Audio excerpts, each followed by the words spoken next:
Welcome back to the Pokemon Reborn normal Monotype Catch 'em All run. Last time we defeated the gym leader 5 on 6 and boosted our cap to level 70.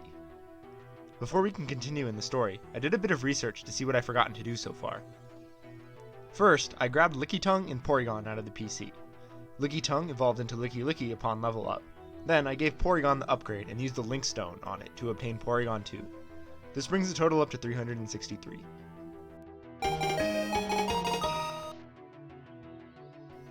I got 3 starters in the last episode, so I took them to Ditto to continue filling up my boxes with starter eggs for a quest in a bit. Again, I'm just doing this now to save some tedious time doing breeding later. Next I realized that I hadn't fully progressed a certain mission critical quest, so I went to North Obsidia Ward and talked to the gang member here. He told us that he gave our Pokemon, that we bought all the way back in episode 1, to a gang member, who we find in Lapis.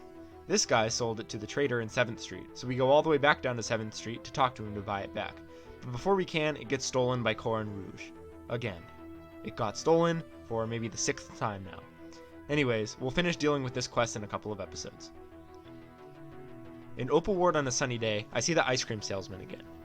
By saving in front of the person and then talking to them, and resetting if not, there's a 4% chance that they'll be carrying Blue Moon ice cream. I buy 2 of them. Then I headed all the way back through the woods to get to New's house. I gave him both of the Blue Moon ice creams in exchange for the Heracronite and the Pinsirite. Nice. That about wraps up the quests we can do in these areas. For the next 4 episodes, we'll be in an area of the game which won't even let us return to Reborn City that entire time. So, kissing Reborn goodbye for a while, I head into the Agate City Gate and watch the bizarre cutscene play out.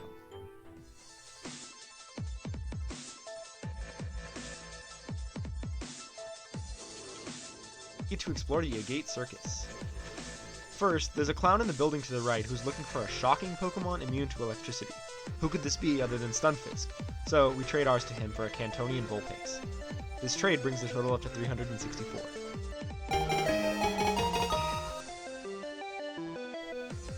The circus has tons of vendors selling a bunch of stuff. Specifically, I pick up some cotton candy, as well as a couple air balloons. On the left side of the area, there's a guy offering us a fossil if we can complete a tile puzzle. This is pretty easy to be honest, as long as you know where all the pieces go. As a reward, we get the plume fossil. In the middle, there's someone offering us another tile puzzle. This time it's of a Froakie, and the reward we get is HM Dive. We'd need this to progress anyways in the next episode, so might as well pick it up now. One more tile puzzle in this area we have to do. Unfortunately, the mechanics of this one are pretty difficult. Each piece you rotate turns all the other pieces around it. I recommend saving before it, and then resetting if it doesn't seem to be working out and you find yourself in a weird corner. Anyways, once I finally succeed, I'm gifted Timber, bringing the total to 365. Right to the left of this person is the High Striker. Basically, every time you play it, it rolls a number between 1 and 50, and your strength is based on that number. First, I win the Pokédoll, but it turns out to actually be a Clefairy. This brings the total to 366.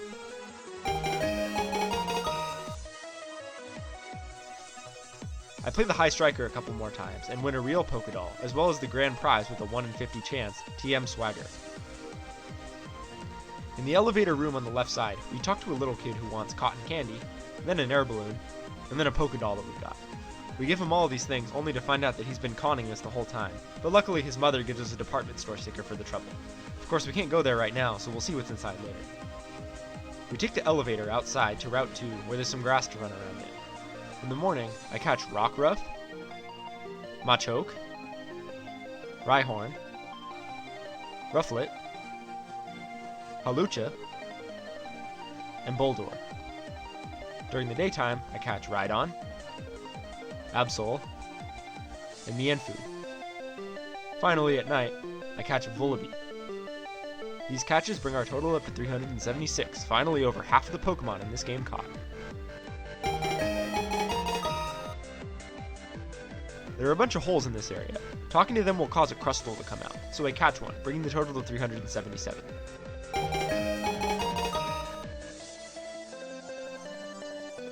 That's all the Pokemon we can catch here for now, so I head back to the circus. I find Aya and get the mission to find Hardy.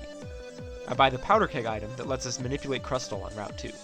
Luckily the Crustle puzzle isn't honestly too bad, you just have to make sure that you don't back any rocks into any corners where you can't get them out. On screen now is an example of pushing a Crustle into a hole. Notice that I take extra care not to push it into any corners, and when I get to the hole, I push it into the top of the 2 tiles, because that's the only way it'll go down and in. As a result, we're able to jump over this crustal and onto a different area of the route. You have to do this about 8 or 9 times to clear the route, but it's not too tough once you use the powder correctly. Once I knock a couple crustals into holes on the north side, we get access to a bit of Ametrine Mountain. By running around in this icy place, I'm able to catch Bergmite, Spiel, Celio, Cryogonal, and Snowrunt. By using the good rod, I'm able to catch Horsey. Altogether, this brings the total to 383.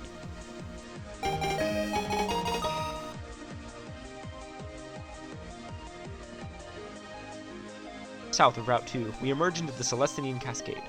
Talking to Amaria, Titania, and Hardy, we're granted the Fury Battle Pass that will let us have another gym battle at the Circus. Before we do though, to get an advantage on the gym leader, I EV trained and evolved Rufflet into Braviary, bringing the total to 384.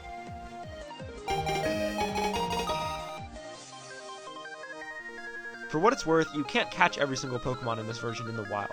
Many of them have to be evolved. Starting this episode, I'm going to try to get a chunk of these done every single episode to spread them out a bit, so I don't have to do a ton of evolving in the last episode or whatever. You can't find most of the evolved starters, and none of the evolved fossils in the wild, so I took the time to take care of those in this episode. So, for this wave, I evolved Squirtle into Wartortle, and then into Blastoise. I evolved Chikorita into Bayleaf, and then into Meganium. I evolved Totodile into Croconaw, and then for Alligator, I evolved Tepig into Pignite, and then Emboar. I evolved Cyndaquil into Quilava, and then Typhlosion. I evolved Chespin into Quilladin, and then Chestnut. I evolved Piplup into Primplup, and then Empoleon. I evolved Omanite into Omastar, Kabuto into Kabutops, Lileep into Cradily, Anorith into Armaldo, Cranidos into Rampardos, Shieldon into Bastiodon, Tortuga into Caracosta, Amara into Aurorus, and finally for today, Tyrunt into Tyrantrum. With all of these new evolutions accounted for, our total is 407 for this episode.